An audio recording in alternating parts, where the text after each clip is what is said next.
Thank you very much, Kailash and Rahul. I think this is one of the most anticipated sessions of the day.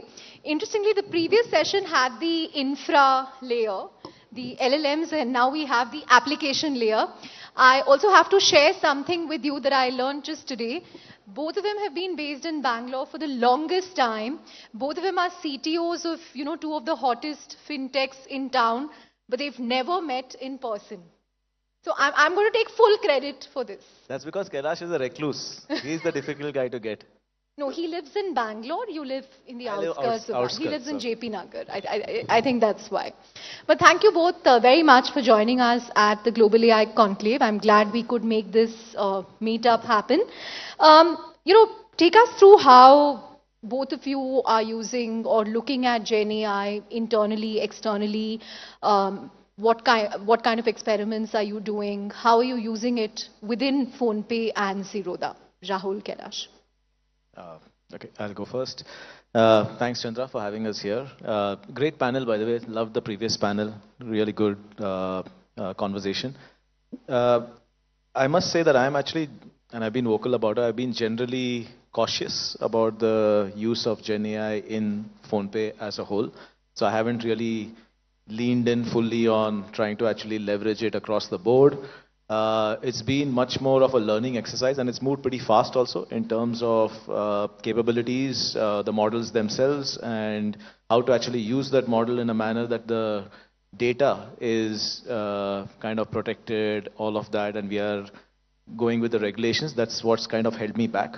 So our use has primarily been one on evaluating the use within the company on a lot of the processes in the SDLC process itself, while we don't use it for code generation at all. That's a big no-no for us.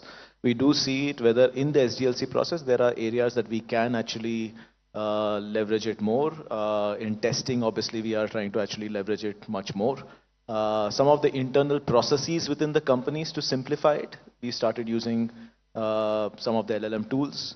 On production and from a use case perspective, we are exploring a bunch of use cases that are, I would say, on the periphery of our core use cases, not in core payments or in lending or any of that. But there are cases where there's fair amount of unstructured data, and creating a conversational experience on top of that helps. One such example is insurance, health insurance, and to be able to say that if there are policies associated with it, there's a lot of fine print.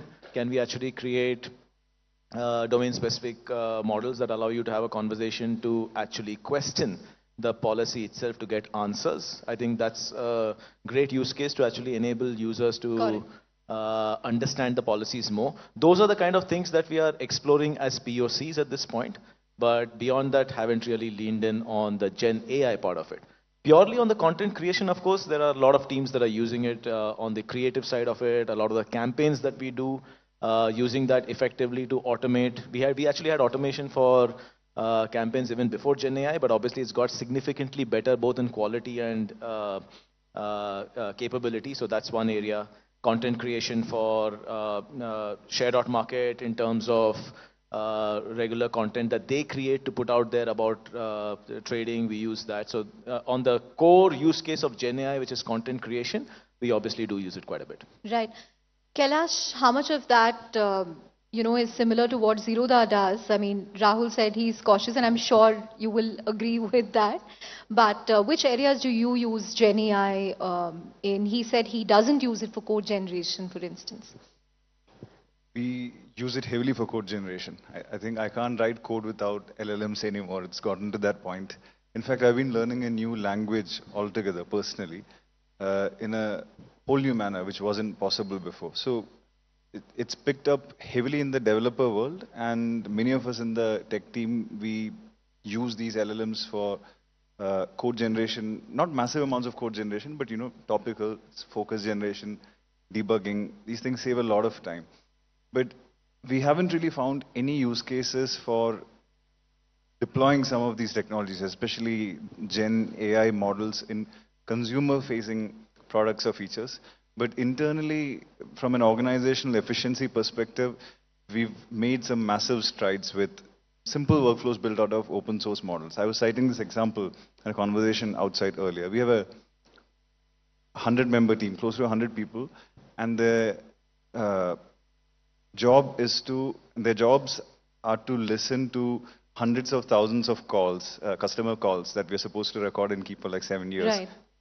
To randomly sample them and listen to calls. Calls may range from 2 minutes, could be 5 minutes, 10 minutes, 50 minutes.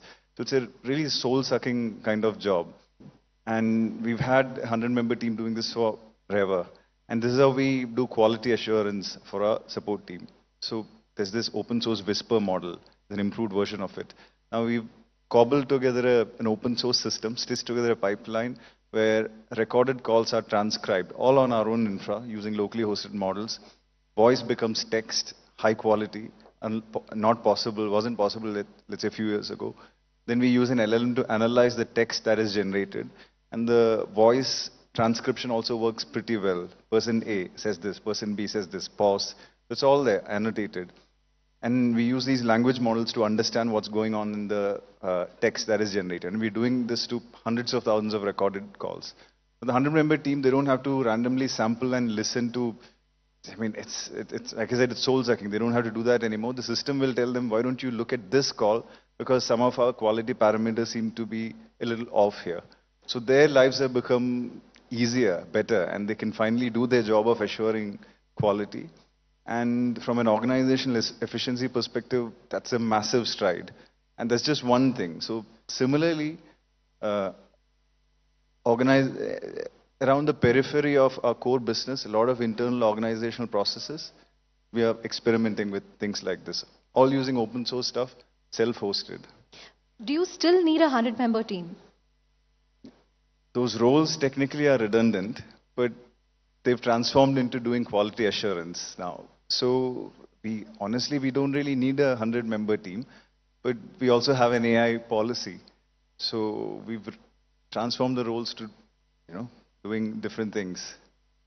I mean, as in AI policy, you will not let go of anyone because of AI. Sorry, that was the policy. 2-3 years ago, when the big LLM breakthroughs happened, there was a lot of fear, uncertainty, hype, and a lot of people in the organization they were all afraid for their jobs. And 2-3 years ago. So we came up with an AI policy that says that introduction of AI or any automation or technology will not really directly lead to job losses in the team. And there'll always be opportunities, there'll always be new roles. So we wanted to pacify and assure our folks, our people that, a piece of technology wouldn't come displace them overnight. Huge round of applause for that. Many organizations don't do it. But Rahul, has Kailash managed to change your mind on using AI for code generation? Why are you skeptical? So I think my experience has been that functional code generation is actually pretty good. It's excellent. There is no problem in that. When you have a fairly complex distributed systems operating at a significantly large scale, to be able to actually be confident that right now, and this could be just me, that the functional code generation that is excellent in a purely distributed system where there's a fair amount of back pressure, callback cycles, and we are a glue really between banks, between the PSPs and the NPCI and the consumers. I'm not very confident that it will operate at the same level of performance and reliability. The second one, I think we need a little bit more time as an organization to gain confidence that when there is issues and we are troubleshooting, and we actually build a lot of our code that is tied deeply to our hardware. So we actually have made code extremely vertically performant, that my engineers and my team is able to actually, when shit hits the fan, are able to debug, troubleshoot, and do better. There is a certain amount of paranoia around that that has actually prevented me from leaning all in on code generation. That's just the way we think about it. In terms of the operational use cases, like Kailash has said, I think it is phenomenal. And customer support and average handling time, even outside of efficiency, bringing a significantly higher level of consistency in how you operate, right? Today there are a bunch of channels. There's voice, there's email, there is ticketing systems, etc., all that are coming in. Responses across those being consistent, being able to auto-generate based on all the data that we have of the tickets. trying and generate a consistent script for responding, auto-respond to a lot of the tickets. I think the opportunities on the operations side to actually automate, which we've been doing actually for a very long period of time, even well before the LLM cycle started, purely using machine learning and in some cases just about using data more efficiently for self-healing and proactive ticket generation and resolution. Because in our case, most of the tickets are tied basically to the last transaction that happened. We pretty much know what went wrong and we can actually self-heal easily. So we've been very high on automation. But for the trickle that lies outside the automation, where it does hit ultimately a customer support agent, I think huge amount of opportunity to actually, if not automate it completely, bring a higher level of consistency, better prioritization, and to actually ensure that maybe we move more and more into a cycle of 100% resolution through tech. I think that's definitely there. Right. Similarly, all the ops processes, I think there's huge opportunity to automate through this. Do you guys have an estimate internally that, I saved this much because I deployed AI? I mean, is there some way to measure that? Or I saved this much time, it doesn't have to be money. I saved this much time, this much resources. Very difficult. How do you kind of quantify that when you say, boost efficiency and all Look, that? I think dev productivity, right? Dev productivity is very, very difficult to measure. There are papers around this also. There are different measures that you can actually take, whether it is mean time to merge, what is your code review cycles, etc. But all of them kind of create unfortunate self-fulfilling cycles where you can gamify it, or it's not the true reflection. Ultimately, what most papers have suggested is that a true survey of your developer organization in terms of whether they are doing value-added work versus just activity that is keeping them busy is the best measure. So frankly, I don't have a metric that I can actually put in terms of whether it's driving significantly higher value, and if so, how much. But in pockets, like I mentioned, it's much easier to measure, where you are actually automating stuff. Let's take merchant onboarding, right? And if in merchant onboarding, outside of, so we had computer visioning to actually look at the store photos, to extract information like OCR names, to kind of classify them. Same thing with the KYC documents. But in the ones that we couldn't actually automate, there was manual work. But putting those through a pipeline that is significantly better or more efficient because of these models has a clear jump that could be 25, 30, 40%. So I think in pockets there are clearly use case by use case or operational processes, you can measure it. As a whole, I still don't have a view of whether how much improvement in productivity or frankly any reduction, if at all. We also have, I don't think we've even leaned in as much as Kailash has leaned in on the technology in our company, but whether it will, if at all, reduce headcount, we've never thought about that, and we don't really have a measure on that. Right. Kailash, your AI policy is very interesting, but is that also easier to execute? Because, Zerodha hires very sparingly. I mean, I think your tech team has stayed at, I don't know, that 30, 35 for the last 3 years. People, are happy there. So is it easier to have, when the strength, when the headcount itself is low, how does this work in larger organizations as organizations scale? We have a fairly large team, although that number also has stayed reasonably constant. There's 1,200 plus people. The support team is massive. There's ops, KYC, documents, forms.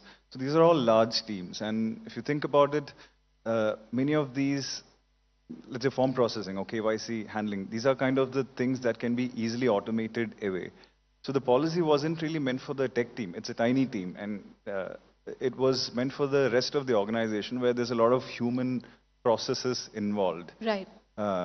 So that's a reasonable number, 1,200, and this policy is meant for everyone and not really for tech. So, but what if you had, let's say, 20,000 people or 10,000 people, right? If the headcount is a reflection of, let's say, suboptimal management, then automation with AI, etc., will immediately amplify and exacerbate, the issues with those numbers. If an organization has ended up overhiring, then it is going to be a problem. It's going to be very difficult to implement a policy like this. But we are fairly confident that all our departments and teams are at, running at optimum numbers. Right. I want to throw the floor open for questions because I know there are a lot of people who want to ask questions. I think we have 5-10 minutes tops, but if anyone has a question for Kailash or Rahul, please let me know now and we can pass the mic around. Okay. We'll go to the next question, Kailash. Kailash and Rahul, to both of you, is there a real risk with AI not just taking over, but humans indiscriminately adding these in things that require critical decision making? Do you think automating decision making is a risky thing, and how do you solve for this? Oh, absolutely. So organizational efficiency and automation is one thing. But imagine the simplest example to understand is, let's say, an insurance claim. And if a black box AI system denies a claim and it can't really truly explain, then who's accountable? So over a period of time, if you have such a system, the people who work around the system will lose agency. And when you reach out to customer support, they'll only be able to say, sorry, that's what the system says. So there is absolutely a very critical problem with the introduction of black box automation, which is what these AI models are, in places of critical human-related decision making, life and death, finances, etc., etc. There has to be accountability. There has to be clear explainability. So at Zerodha, we are very clear about this. We are very cautious of this, just like Rahul was saying. In places of critical decision making, there's always going to be humans. Even if you end up using some of these tools as an aid, the accountability has to lie with a human. Rahul? 100%. I think explainability is the biggest one. Using some of the large language models as a black box model for a result that you automatically act upon. Taking a broader picture of financial inclusion, not having explainability and having a fair amount of false positives or false negatives, whichever way we look at it, can be a genuine issue because this also scales very fast. Yeah. It kind of becomes a way of life for a lot of companies, especially if this becomes the right way to do it and there is a bias and the bias continues to become something that feeds into the system without correction, it can become a huge problem. So I think without explainability, kind of taking it end to end as a model that the system can act upon as a decision is a problem. Having it as one of the parameters that goes into a managed model or a managed operations, like a score, I think is still extremely good because you can actually test that score, you can use it as part of it, and you can actually start having a higher level of boost for that score over time. But using it blindly as a black box model right now, I think does have a negative effect to it and should not be done. We also don't do it. What we do though is try to actually look at cases where we can actually have some of the lighter open source models, train it for our specific use cases and keep it as one of the inputs to a typical model that we have been using. Machine learning models are there. We use a lot of machine learning on our risk and fraud detection. It's always been there. In terms of being able to actually create the right whitelist from a lending perspective in terms of both some sort of a score around potential abuse, the intent to pay, the ability to pay. We again use this as one of the scores. We use it in a shadow mode to look at it, but we never actually rely on it as a decision-making source. I think there's a long way to go before that. Right. In terms of the types of engineers you hire today, how has that changed? Do you look for AI skills? I mean, how has the recruitment process changed? Hasn't changed. I don't think there's any. Sorry. I think there's no AI engineer. That's a myth. I mean, there are good software engineers. In fact, you could have somebody out of school being significantly better than me or Kailash in AI right now. I mean, we are all learning. I tell people this has been probably the sharpest learning curve I've had in a long period of time, and it's great. It's challenging. So I think it's a myth that there are some sort of special AI engineers or talent out there that you need to hire and build a team for. I don't know what's exactly the same. Nothing's changed. And most of these code, dev, tech-related AI models and tools, they've all become commodity. It's available to everyone, everywhere. So if you have developers and engineers who are smart and curious, they'll just use these tools as an aid to improve their workflows. That's about it. So does this also mean a lot of things that programmers had to know before are now pretty much redundant? There's no black and white answer, but from my personal experience, the way I've been using these models for code generation, debugging, etc., I think certain kinds of programming work, a lot of boilerplate work now can be automated away very easily and simply. Like Rahul was saying, none of these models can produce well-engineered, future-proof systems, let's say distributed systems today, but they can do focused parts really well. 100 lines of code that you'd have to write yourself because it has to be written anyway and there's no great innovation happening there. These things will generate in a second so that you can move on to the next 50 lines of code which require a lot of thought. So a lot of entry-level work, boilerplate work, etc. are being automated away very easily. People don't have to write those lines anymore. Yeah, I think the smartest engineers are the laziest ones, always. well before we had AI tools in our toolkit. They've been automating it, they've been writing scripts, they've been writing boilerplate code that actually spins up a entire service with clearly defined interfaces where you can just plug in code. So smart engineers always are trying to actually make their life easier.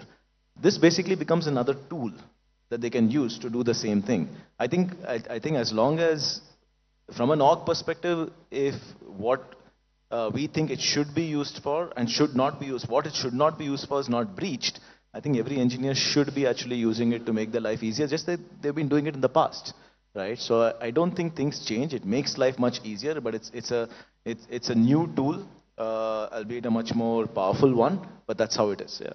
Right. I think we're out of time, so one last question to the two of you.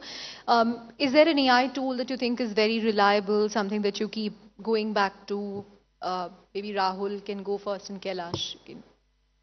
Nothing. I've been exploring with a bunch of stuff, nothing specifically that... You're reading white papers and all. I do read quite a bit.